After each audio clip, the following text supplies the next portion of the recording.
that I notice when it comes to politics. People that never even study it, for some reason, they just want to come out and start talking so heavy about it. You know what I mean? And I noticed that. Yeah, you know, it can definitely be divisive and cause contention, you know, and that's why I think it's also important to pay attention to the local, you know, like who more important, who is your mayor, who's on your school board, who's your sheriff, who's your prosecutor, you know. Yeah, what I mean? Like, those are things that like literally impact your life. Who's your county treasurer? You know, it's like those are the things that like impact your day to day a lot more. And then you have more power over those things too, right? Because it's close to proximity, you know what I mean? But yeah, you know, it's definitely, you know, yeah, it can be a contentious, tricky subject, you know what I mean? But you know, like I'm into like direct democracy, you know, and so it's like letting people's voice be heard. Absolutely. You know, and I don't have to disagree, but you know, I'm seek to understand where they're coming from, you know, and create the dialogue to move the conversation forward. You know what I mean? I just know we're greater than we are right now as human beings. You know what I mean? Like there's just too much war in this world, too much strife in this world, and it's like I just got off that bus, man. I'm just not there no more. You know, right? Like, look, I'm done with a lot of that, and then I got the T-shirt. You know what I mean? But like, right, been there, done that. But I moved on. Yeah, that I really do appreciate everything you do, and you've always done. I do appreciate that. Yeah, no, it's all. You are absolutely a gift from God. All right. So what is some of your favorite songs, your go-to songs? The kinds that get you uplifted, the ones that make you really feel good, the nostalgia. Okay. I got a couple of them. Like right now, I'm really on NDIRE's Give Thanks.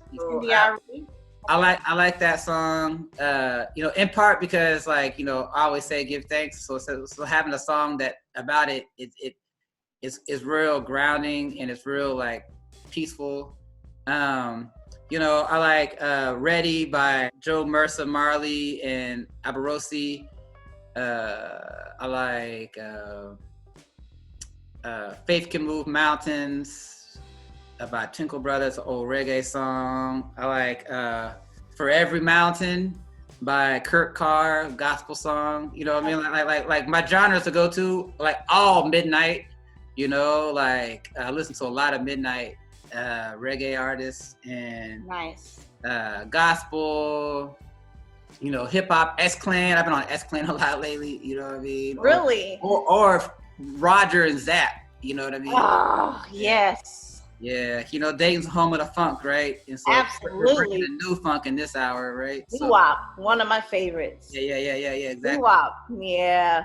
Gotta give love. Matter of fact, homage. We pay homage to anyone from Ohio. Ohio, definitely the place of funk, so we definitely respect anyone from there. Shout out to Roger Troutman. If I had some drink, I would drink it for you, but definitely one love to Roger Troutman and the Troutman family. You already know. Absolutely.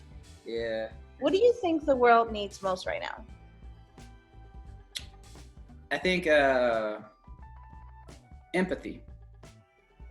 You know, because I think love binds, you know, love heals, and love helped us, you know, one heart comes from one love, right? So I think we need more empathy that we hear to apply to others, you know? So like when I see somebody that like on some levels, right? Like if someone's a billionaire and then there's people that can't even have food to eat, you know, it's like something's not right with that. You know, it's like we have enough on the earth to make sure that everybody has food, shelter, and clothing easily. You know what I mean? Like, you know, and I'm not saying that everybody got to have the same or anything like that, but like some basic necessities, you know, everybody should have, especially right now with the virus, because, you know, the whole economy is shifting because of the virus, right? And so like those that are working certain type of job, like their jobs might not even come back, you know? And so like there's a whole new economy, there's training that has to be done, right? And so like, you know, in January, a lot of people's rent is about to come up because like they did this thing where they have forbearance, but the whole thing comes back in January. And you got to pick back all the past months plus the 4 months. So like a lot of people are about to experience some deep pain if something's not being done. And so I guess it's like, you know, Nelson Mandela, he talks about how if, you know, people are hungry around the globe, not for lack of food, but it's our willingness to distribute it, you know? And so like, that's why I think come back to empathy, that, you know, we need to like really see our brothers and sisters as our brothers and sisters. Millions of people in the world's poorest countries remain in prison, enslaved, and in chains. they are trapped in the prison of poverty. It is time to set them free. It is time to set them free. Poverty is not natural. Poverty is not natural. Poverty is not natural. it is man-made. And it can be overcome And eradicated by the actions Of human beings. And overcoming poverty is not a gesture of charity. It is an act of justice. Justice. It is an act of justice. It is the protection Of a fundamental human right. the right To dignity. And a decent life. sometimes it falls. Upon a generation to be great. to be great. To be great. You You. can be that great generation. With our heads held high. I thank you. And I'm not talking about just like giving people fish, but like, you know, like what can we do to build up people's capacity, right? That like they can fish for themselves, or like what are the structural barriers that are creating inequality, that are keeping, you know, kids that are in poverty in poor schools, that then replicate that cycle. You know what I mean? And so it's like, to me, like empathy is a crucial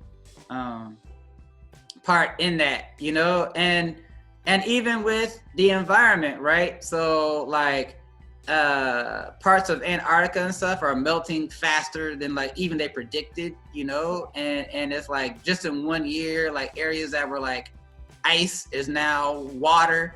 And it's like, you know, things going down, you know. There's a thing called the Anthropocene. The Anthropocene is that like human beings have done so much that in the first time in human history, like we've literally made our mark on the earth.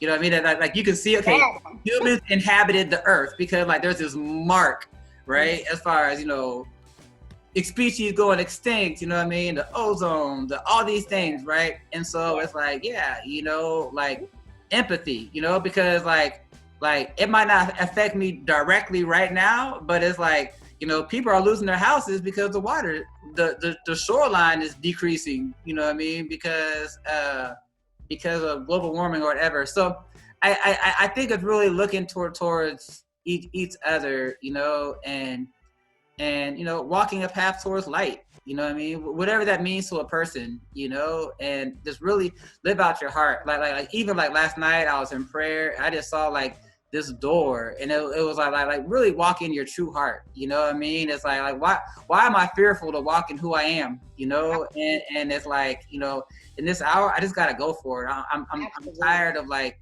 you know, like I gotta be the change that I want to see, and I gotta walk it out. You know, so yeah. One thing we don't want to do is we don't want to die not being ourselves. I say. No one's that important. Yeah. I don't want to be somewhere in my life I don't want to be to please someone else. I say. Can't do That's it. real. Especially in 2020, like it's a lot. And you're right about that empathy. And I know that it hurt the ones who has it the most, because we see what's going on and we're like, we see that it could be fixed. There's never not enough for the world. Like you said, it's global because it's not just America, it's the whole system. And the whole system is everywhere, and everything they created is now coming back, and we are suffering too. Yeah, you know, the whole world's suffering. You know what I mean? That's why when we saw this summer, it was like, you know, I was in Ethiopia this summer, and like you can see, you know, protests all over the globe for Black Lives Matter. And it's not just fighting for Black lives, it's just saying Black Lives Matter too. Because see, the whole thing is like to dismantle the notion of like white being superior, you gotta say somebody else matters. You know, absolutely. When you do that, it opens up the door for everybody else. You know? We all in it together. Well, it's not like a conspiracy more than if you do certain things so long, it's gonna have an effect. Yeah, that's real. You know, and I think a good example of what we're talking about is the notion of difference, right? And so like what does it mean to be different? And the way that we construct it now is like different is unequal. That like difference means that like one, like hierarchy, that one is greater than the other. And so like, but when we see flowers in the garden, we see all kinds of different flowers. We don't say we acknowledge their difference, but we don't say, oh, this one is better than this one. Or whatever, Right. You know? Absolutely. So it's like when we're looking at African philosophy, you know, and going back to Ubuntu, you can have Ubuntu and have hierarchy, right? It's like, yeah, you know, and that's why I'm saying that like there's a different driver of this bus, because it's like, you know, we're challenging the assumption that difference means unequal. You know, that like difference means inherently you are better than somebody else, or you've been endowed, or you've been blessed from the Most High, or all these things. You know what I mean? Like, so it's like, it's just a different type of leadership in this hour. You know what I mean? Is. And it's showing everyone who they really are. let things work itself out. Mm-hmm. You know, cause like, you know, like again, from a Christian perspective, you know, says, judge not and you shall not be judged. You know what I mean? Like I'm called to show love and show grace, you know, and let everything else work itself out how it's going to work itself out. You know what I mean? And I'm just convinced that like, you know, for everybody that's trying to say, oh, they doing this and they doing that. Well, you remember Sababu? Yeah. So one day I was, do you remember Brother Hiley, the one with locks, Ashaki's husband? Yeah, I remember. Yeah. Wow. What's going on with them? Plays with Ross Michael and Ziggy and everybody. Okay, so we used to go to Columbus every Sunday, and then we would talk to the community there.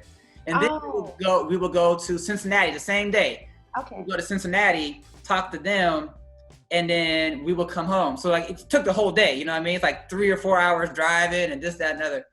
And we would go to Columbus the next week, and they hadn't done nothing that they agreed to do. Right. And then, you know, we would talk again, and then we would go to Cincinnati, same thing. And then one day I got frustrated. I was like, dude, like we're giving up our Sundays for this. And I was like, man. And then Brother Saab, he turned back and he said, well, brother, how bright is your light shining? And it just shut me up. Because it's like, yo, if my light is shining bright enough that I'll bring order in the midst of chaos. You know what I mean? So like, don't be people watching, you know what I mean? Like what are you doing? Like, how much are you to answer that you want everybody else to be into? You know what I mean? And so like, that's what really just helped me like really realize my power. You know what I mean? That it's like, yo, I need to go do my internal work. You know what I mean? And I still got to do more internal work. You know what I mean? I still got habits I got to break and all these things, you know? And it's like, you know, moving from faith to faith and from glory to glory. You know what I mean? But like, I'm just committed. I feel reborn. I feel like I've been given new life. And it's like, I just want to give my life for the benefit of humanity. You know, I want to walk as a friend of humanity, you know, and truly like live out my aspirations. I don't even know what these things mean, but like their desire is deep inside my heart, and I dedicate my rest of my life and so actualizing them, you know? So yeah.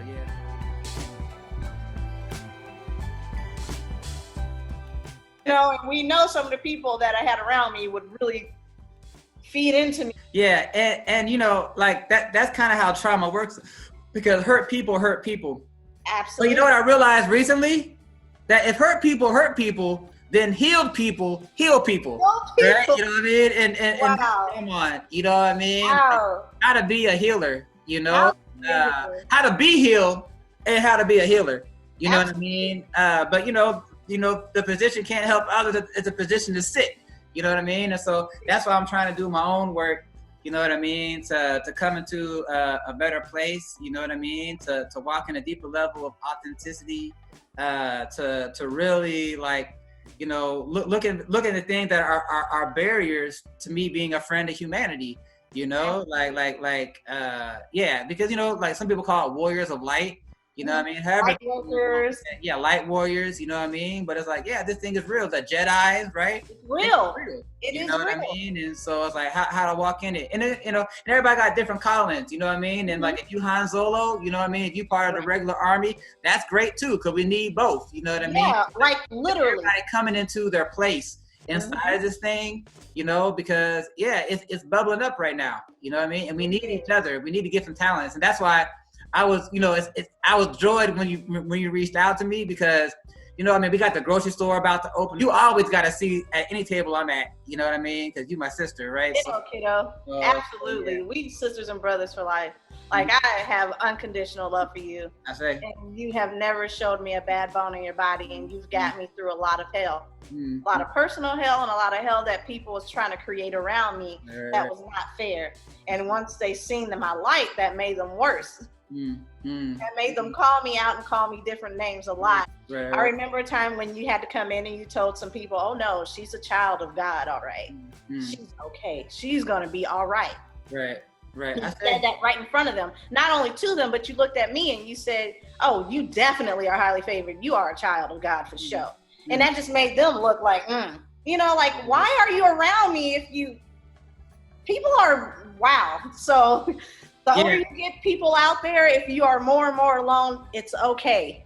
And we have to go through our alone time just so we can make sure who we really are. Yeah, that's real. You know, our energies to the wrong people, and that we're not letting people try to dictate who we really are. There's been times when I've let people do that, and I've given up on whole opportunities, or I've tried to do opportunities I know I shouldn't have done for them because all I was their enemy. It took me all the way up until like this year to realize what I was. Yeah, no, that's real. Yeah, and you know, I've done that too. You know what I mean?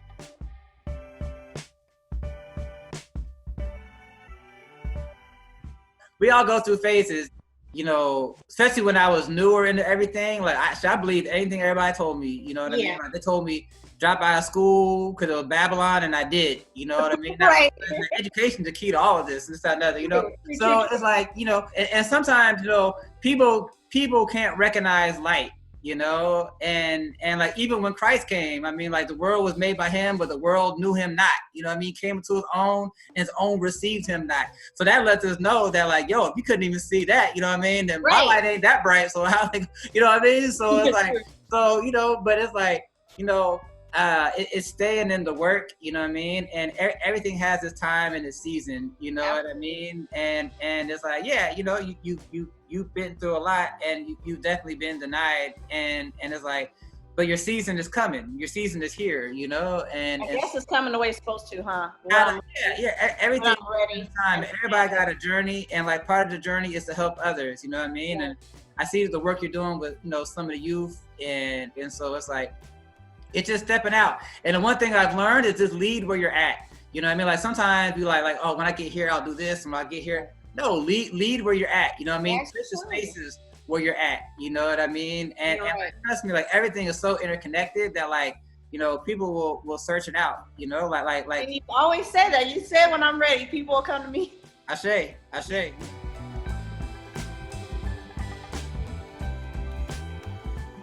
By the police station, kind of off of Salem, like, you know where the Rallies is? It's over there. Oh, right? Wow. Oh, yeah, I know exactly where that's at. Yeah. So the area has been disinvested because of redlining. So redlining is that principle that, like, you divide people by race. And so they put all the black people in one area, and then they disinvested from it. That's how the West Side is the West Side, right? Right. Because 98% of all African Americans that live in Dayton live on the West Side. And then they took out resources because everybody was on the West Side. And so we're putting it in there. And so it's going to be like a Trader Joe's. So it's going to have conventional, and it's going to have, you know, organic, and this, that, and other. We're going to have, like, community meals on Thursday, where, like, for $4 or $5, you'll be able to get a good meal. You know what I mean? We're doing things to, like, really make sure that, like, it's to increase access, because in areas that are called food deserts, what happens is people go to the Dollar Generals and the corner stores to get their food. So you got a lot of, you know, high processed food. Yeah, I was gonna say that's not. And it ends up with, you know, diabetes and hypertension and all these things, right? So our goal is to increase access, and we got about 3,000 members right now, like 2,900 something. Are you serious? It's like, it's a co-op, right? So it's owned by the community, for the community, and by the community, right? And so we're gonna have a health clinic in there, you know, because they closed Good Samaritan Hospital, right? So we got a health clinic. We're gonna have a teaching kitchen, and we're gonna have a community room. You know, so the community room is kind of like for cheers. Remember when Norm walked in the bar and everybody yelled, Norm, right? Yeah. It's known as third space, right? So you have your home, you have your work, but where do you have in community? Where you're in relationship, right? Like deep relationship with people. And that's the third space. So that's what we're trying to do, is we're trying to heal the relationships in the community, right? You know, because, you know, movements move at the speed of trust, right? And so we need to build the deep relationships to enable us to shift the atmosphere around us, right? To transform the community by transforming our relationships to each other, right? That we can activate the gifts and talents that we all have. You know what I mean? So yeah. So that's why, I mean, you know, we go way back. You know, we haven't talked in a long time, but like we hop on a thing and it's like I talked to you 2 days ago. You know what I mean? Right. Because that's the type of love that we have, right? So it'll never change. It'll never change, and I can't wait to come there. So right now we're working on building a solidarity economy. So like the market is part of a larger movement that we're trying to build co-ops of co-ops, right? And so we're working on building a solidarity economy. And so part of that is kind of like Marcus Garvey, where it's like you own all the means of production and then you flip the dollar. So our goal is like how we flip a dollar as many times as possible before it leaves the community. Kind of like absolutely where it went 20 times, right? Because that's how you build power. So right now, like Islamic, how they get the money. Yeah, exactly. On the family. Exactly, right? So the market is our cornerstone. It's like our biggest flagship project right now. But we're also birthing a doula co-op, and we opened up another little market off of Germantown, and we're doing different things to like to see like how we can meet our needs amongst each other, and then circulate the dollar by like supporting, like, you know, like I'll support your business, you support somebody else's business, and through that we're flipping our dollar by we're meeting our needs. And we're generating wealth that way, you know what I mean? So yeah, it's a blessing to see what's happening, you know. And I'm down for it. I wish I was there so I could just help out more and volunteer. Right. Yeah, that's why when he was in, I'm like, yeah, you should come down. When he was in Columbus, I was like, I probably should have told you more what all we had going on. You know? I didn't know. But that's fine. We had to look. All good. Everything's time. And I didn't have a car anyway, all the way up until like close to the end. Okay. This was so good. I really appreciate it. Thank you. I know you are one of the hardest working men out there, so I really do appreciate you taking the time out to talk to me. And we have to do this more. Yeah. No, I enjoyed the conversation. I enjoyed reminiscing and even connecting some dots in my own heaven. So yeah, it was good. You know what I mean? I appreciate everything you're doing and all the amazing work, and you know, just keep shining and striving and being the change that you want to see in the world. And yeah, I look forward to building.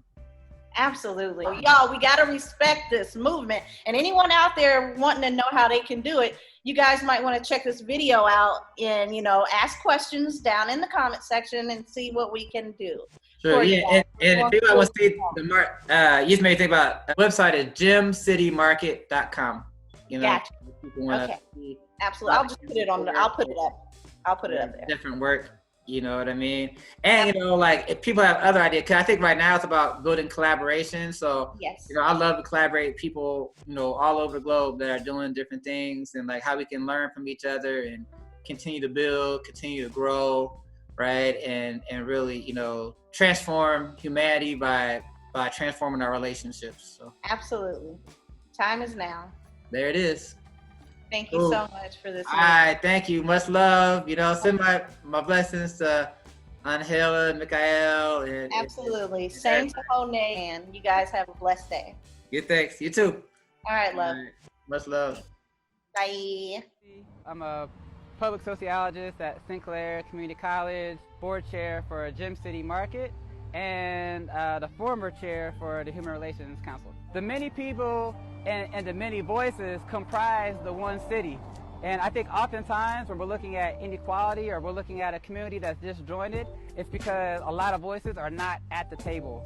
So the power of voice, the power of making sure those that are typically at the margins are put into the center of conversation, put into the center of public policy. That's what HRC does, right? That we can hear the voices, because the voices that are often not at the table have more understanding of like what is the effects of the issues and policy, how it actually directly affects them. They have more knowledge. It's like oftentimes, you know, in the past, you know, people be making decisions and they ain't got no clue what actually happening on the ground.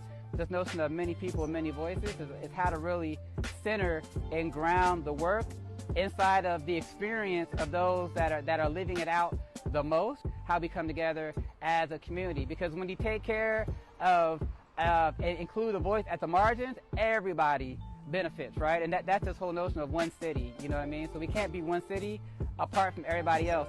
How we leverage the gifts and talents of our entire region, acknowledge the dignity and worth of every human being, and in that, leverage our capacity and towards building the community that we want to work, live, and play in, right? That we have self-determination, that we have the power to breed a change, that we are the ones that we've been waiting for, right? And it comes by acknowledging our dignity and worth and not trying to compete, not trying to outshine each other, but just embracing, the gifts and talents that we all have. So it's living into this notion of Ubuntu, that I exist because you exist, and you exist because I exist, and I can't be all that I can be until you are all that you can be, and vice versa. So it's knowing that we're interdependent and that we're stronger together, right? That's what makes Dayton strong, right? And so it's how we just really build this shared future from a divided past.